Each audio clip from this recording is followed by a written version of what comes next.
Eliona e sheh shkurtën të ulur pranë saj me shikim të ngrirë dhe vendos të flasë.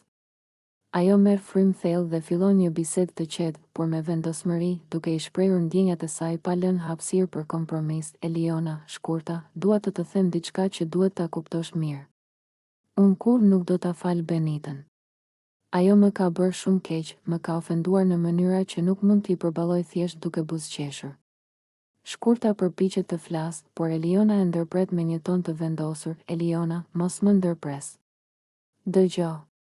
Kur Benita qan, nuk është vetëm për lojë, nuk është vetëm dramatizim. Ajo ndjen dhimbje, sepse ajo e di që ka gabuar dhe më ka lënduar vërtet. Nuk mund të ikësh nga përgjegjësia. Nuk mund të thuash se gjithçka është thjesht një shaka. Shkurta tenton të justifikohet, shkurta, por Eliona nuk ishte kaq serioze. Unë thjesht. Por Eliona e shikon direkt në sy dhe qesh një herë e hidhur, duke i treguar se nuk ka hapësirë për arsye time. Eliona, jo, shkurta. Nuk është thjesht një shaka. Ti e ke ofenduar keq dhe nuk mund të kthehem pas tani. Dhimbja që i ke shkaktuar Benitës është reale. Ajo qan sepse e ka marrë shumë seriozisht dhe unë nuk do ta fal kurse si këtë. Shkurta hesht, duke kuptuar se fjalët e saj nuk kanë asnjë ndikim.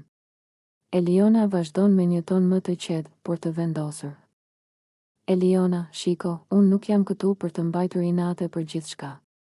Por kur dikush e ofendon dikë tjetër kështu rënd, unë nuk mund të qëndroj pa thënë gjërat siç janë.